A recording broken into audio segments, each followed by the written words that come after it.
নমস্কার, আমি অমিত। মানুষের জীবনে ঘটে যাওয়া সত্যি অলৌকিক, দৈবিক ও ভৌতিক ঘটনা নিয়ে আবারও হাজির অলৌকিক। বন্ধুরা, উষ্ণতার পারদ যত ঊর্ধ্বমুখী হচ্ছে, পারিপার্শ্বিক পরিস্থিতিও তত উত্তপ্ত হচ্ছে। যোগ্য চাকরিহারাদের করুণ আর্তনাদ, মালদা মুর্শিদাবাদের হিন্দুদের সর্বহারা কান্না, কাশ্মীরে পাক জঙ্গি হামলা, হিন্দু নিধন, আরও কত শত ঘটনা। যত দিন যাবে এগুলি হয়তো আরও বাড়বে, আরও অনেক প্রতিকূলতার সামনে আসবে। সেগুলি জয় করে আমাদের এগিয়ে যেতে হবে, থেমে গেলে চলবে না। লক্ষ্য শক্ত রাখো, প্রস্তুত থাকো। তো এবারে বন্ধুরা আসি ঘটনার কথায়। আজ তোমাদের জন্য হাড় হিম করা ঘটনা নয়, থাকবে গা ছমছমে ঘটনা। যিনি শেয়ার করেছেন তিনি তার নাম গোপন রাখতে পছন্দ করেন, তাই নাম না করেই আপনাকে অসংখ্য ধন্যবাদ জানালাম দিদি। এছাড়াও ধন্যবাদ জানালাম জ্যোৎস্না ভট্টাচার্যকে থাম্বনেল বানিয়ে অলৌকিকে সাহায্য করার জন্য। তোমরাও যদি এরকম থাম্বনেল, ব্যানার, পোস্টার বা গ্রাফিক্স ডিজাইনের কোনো কাজ করাতে চাও, তাহলে জ্যোৎস্নাকে দিয়ে সহজেই করিয়ে নিতে পারো। কন্ট্যাক্ট করতে পারো এই নাম্বারে। এছাড়াও বলি বন্ধুরা, নিত্য নতুন এমন অলৌকিক, দৈবিক ও ভৌতিক ঘটনা শোনার জন্য লাইক, শেয়ার ও সাবস্ক্রাইব করে অলৌকিকের সাথে থেকো। প্রতি সপ্তাহের মঙ্গলবার ও শনিবার মানুষের জীবনের এসব সত্যি ঘটনা শোনার জন্য। তো এবারে শুরু হচ্ছে আজকের নিবেদন। মানা না মানা নিজের কাছে, লোকের মাঝে লুকিয়ে আছে অলৌকিক।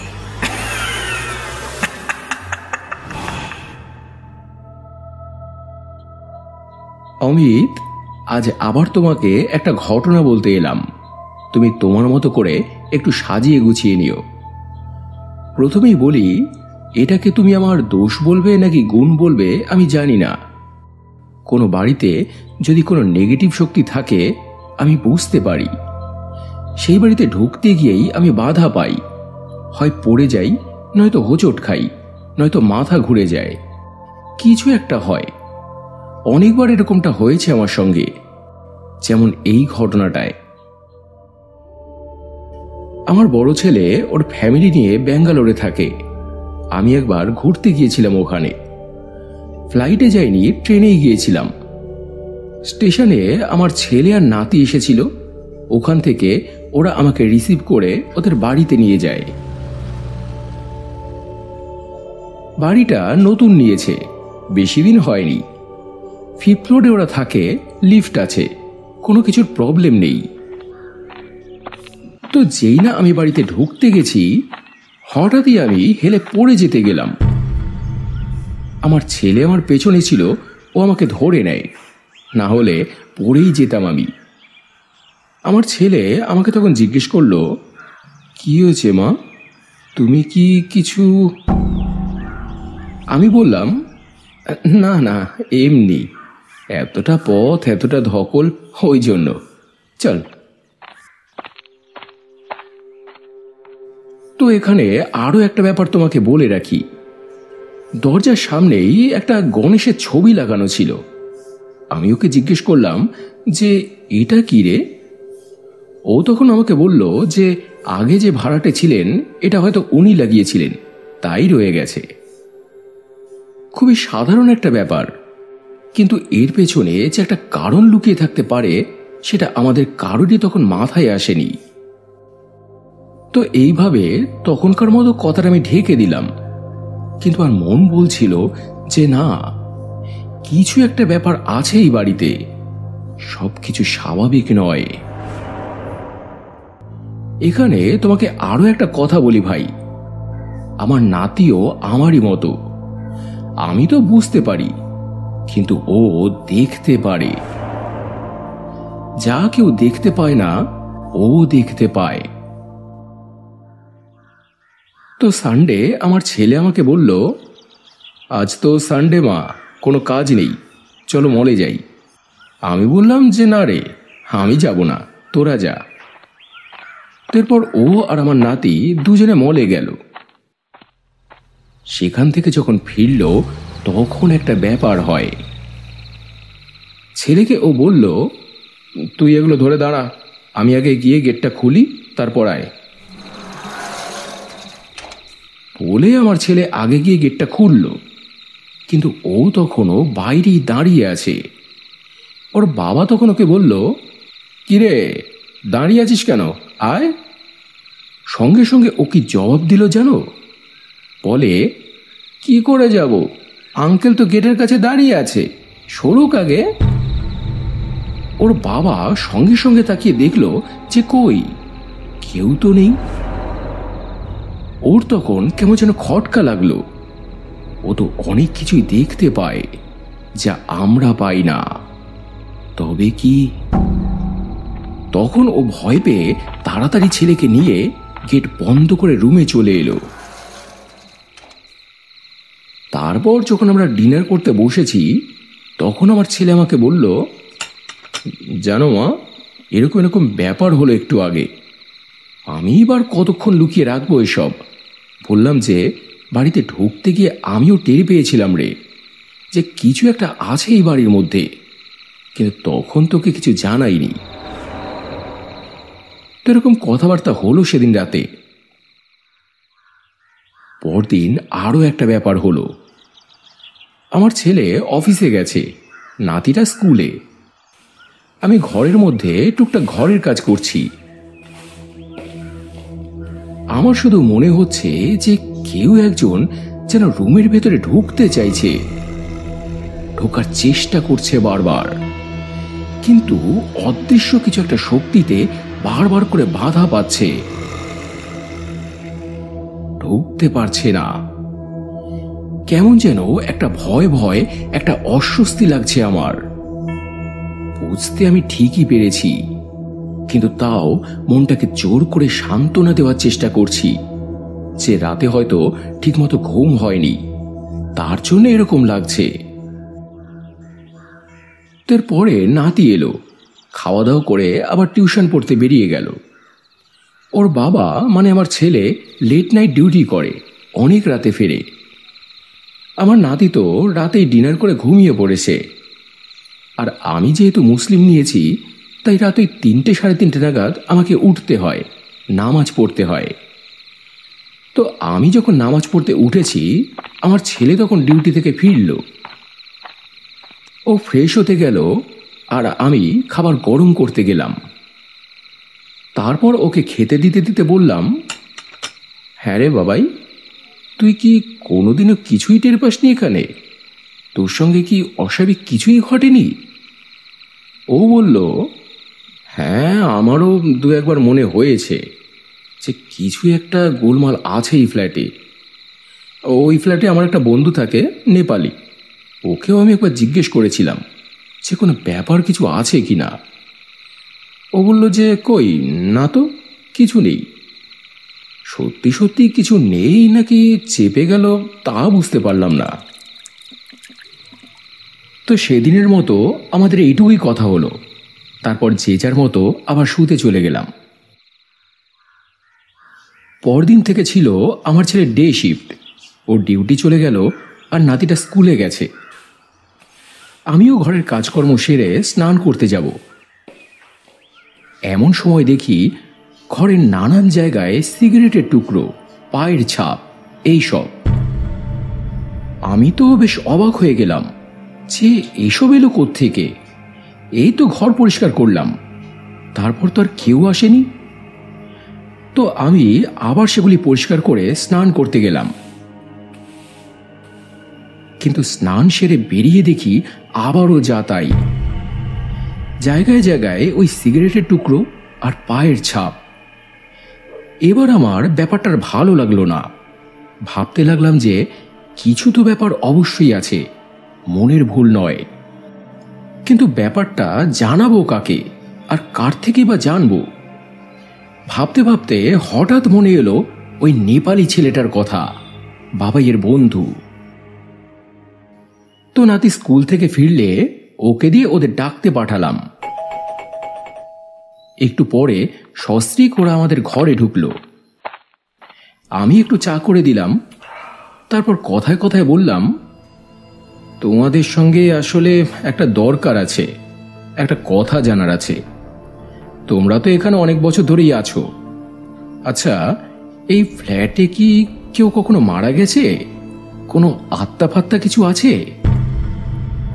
ওরা দুজনেই সন্দেহের চোখে আমার দিকে তাকালো। বলল যে, আপনি কি করে জানলেন? আমি বললাম, সে পরে বলবো, আগে আমার প্রশ্নের উত্তরটা তো দাও। ছেলেটা তখন বলল, হ্যাঁ, তবে আপনাদের ফ্ল্যাটে নয়, আপনাদের ঠিক নিচের ফ্ল্যাটে একটি ছেলে একবার গলায় দড়ি দিয়ে মারা গিয়েছিল। তারপর থেকেই টুকটাক অনেক ঘটনা ঘটে এখানে। সত্যি বলতে ছেলেটার কথা আমার বিশ্বাস হলো না। এই ফ্ল্যাটে যদি নাই মারা গিয়ে থাকে, তাহলে এটাতেই এত উপদ্রব কেন? কারণ তো কিছু একটা অবশ্যই আছে। তো আমাদের ফ্ল্যাটের নিচে একটা দোকান ছিল। ওই দোকানের ভদ্রলোকের সঙ্গে আমার পরিচয় হয়েছিল। ওনার থেকে আমরা জিনিস নিতাম আর কি। তো ওনাকেই আমি জিজ্ঞেস করলাম যে, দাদা, সত্যি কি এখানে এরকম কোনো ব্যাপার আছে? দেখলাম উনিও সেই একই কথা বললেন। আমরা যে ফ্ল্যাটে থাকি তার ঠিক নিচের ফ্ল্যাটে একজন গলায় দড়ি দিয়ে মারা গিয়েছিল। দুজনেই যেহেতু সেম কথা বলল ওরা, কাজেই কথাটা মিথ্যে নয়। কিন্তু সব ফ্ল্যাট ছেড়ে এই ফ্ল্যাটেই এত উপদ্রব হবার কারণ কি? এই ব্যাপারটা আমি কিছুতেই বুঝতে পারছিলাম না। তো কারণটা জানার জন্য আমি আবারও সেই দোয়াটা পড়তে লাগলাম। এর একটা বিশেষ গুণ আছে। এই দোয়াটা পড়তে থাকলে তুমি যা জানতে চাইবে তাই জানতে পারবে। আমিও জানতে পারলাম, সত্যি সত্যি এই ফ্ল্যাটে নয়, নিচের ফ্ল্যাটটায় মারা গিয়েছিল ছেলেটা। কিন্তু যেহেতু আমাদের ফ্ল্যাটটা সারাদিন ফাঁকাই থাকে, ছেলে কাজে চলে যায়, নাতি স্কুলে চলে যায়, তাই এই আত্মাটা এখানেই বাসা বেঁধেছে, সে এখানেই থাকে। এটা জানার পর আমার ভয়টা অনেক গুণ বেড়ে গেল।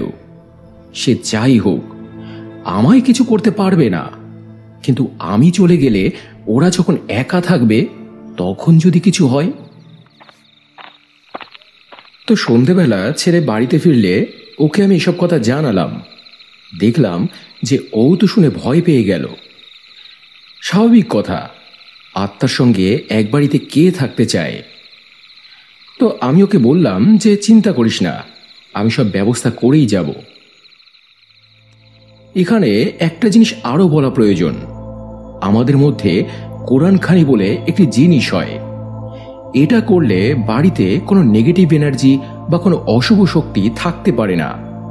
তাই এরপর কয়েকজনকে নিয়ে আমি কোরআনখানির ব্যবস্থা করলাম। করার পর সত্যি সত্যি আর কোনো কিছু হতো না। ঘরের মধ্যে যে একটা ভয়ের পরিবেশ থাকতো সেটাও কেটে গেল। কিছু আর দেখতে শুনতে পেতাম না, বুঝতেও পারতাম না। কিন্তু ঘটনাটা এখানে শেষ হলো না। আমার ছেলে আমাকে বলতো যে আমাদের ঘরের মধ্যে কিছু হয় না ঠিকই, কিন্তু ঘরের বাইরেও থাকে। রান্নাঘরের জানলা থেকে, দরজার বাইরে থেকে ঘরের ভেতরে যেন তাকিয়ে আছে মনে হয়।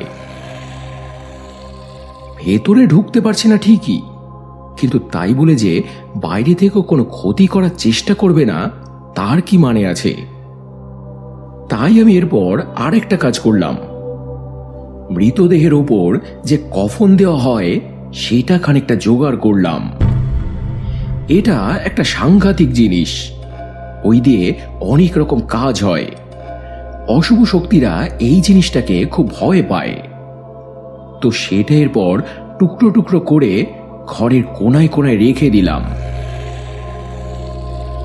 যেটুকু যা অস্বস্তি হচ্ছিল সেটাও আর হতো না এর গুণে।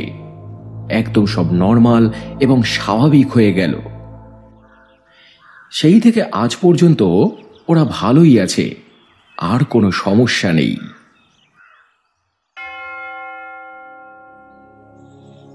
তো এই ছিল বন্ধুরা আজকের ঘটনা। ওভারঅল কেমন লাগলো তোমাদের আজকের এপিসোডটা কমেন্টে জানিও। যদি ভালো লেগে থাকে তাহলে ফেসবুক, ইনস্টাগ্রাম বা পরিচিত মানুষদের সঙ্গে প্লিজ শেয়ার করে নিও। তো এমন অভিজ্ঞতা বা এমন ঘটনা তোমরাও যদি এখানে শেয়ার করতে চাও তাহলে স্ক্রিনে দেওয়া এই নম্বরে আমাকে হোয়াটসঅ্যাপ করতে পারো। লিখেই যে পাঠাতে হবে বা সাজিয়ে গুছিয়ে যে বলতে হবে এমন কোনো কথা নেই।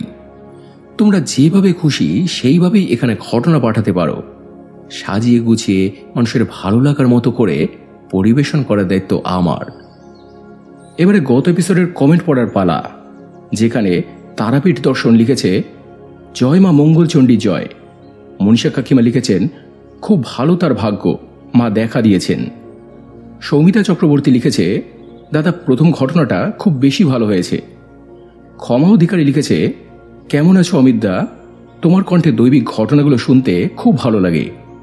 স্পিরিচুয়াল থেকে লিখেছে অসাধারণ ঘটনা, অলৌকিক ছাড়া আমাদের কিছু ভালো লাগে না, অলৌকিক আমাদের মনে গেঁথে গেছে, তাই তোমায় অসংখ্য ধন্যবাদ। সুদেশা সিংহ রয় লিখেছেন প্রথম ঘটনাটা সত্যি দুর্দান্ত ছিল, দৈবিক আর ভৌতিক মিশ্রিত ঘটনা। দ্বিতীয় ঘটনাটাও ভালো ছিল। জয়া বণিক লিখেছে চলে এলাম অমিত তোমার সুন্দর কণ্ঠে সুন্দর সুন্দর ঘটনা শুনতে, খুব ভালো থেকো ও সুস্থ থেকো। এছাড়াও কমেন্ট করেছ দেবাশিস খাটুয়া, গীতাদি, অর্পিতা বেড়া, অর্কপ্রভ নস্কর, মিঠু পাত্র, চন্দন, পূজা দাস, বিনয় মাইতি, সোমা সাহা, অন্তর্শীল, মিঠুন পাল, মৌসুমী মুখার্জি, বরুণ গুপ্তা, স্বপ্না বাজাল, কাকলি পাত্র, অক্ষয় অধিকারী, এমডি মঞ্জু, টিএন তিরুম সহ অসংখ্য অসংখ্য প্রিয় বন্ধুরা, তোমাদের প্রত্যেককেই অসংখ্য অসংখ্য ধন্যবাদ আর বুক ভরা ভালোবাসা জানিয়ে আজকের এপিসোড এখানে শেষ করছি বন্ধুরা। আবার দেখা হবে মঙ্গলবার আরও একটা জমজমাট অলৌকিক এপিসোড নিয়ে। সবাই খুব ভালো থেকো এবং ভালোবাসা নিও। ধন্যবাদ।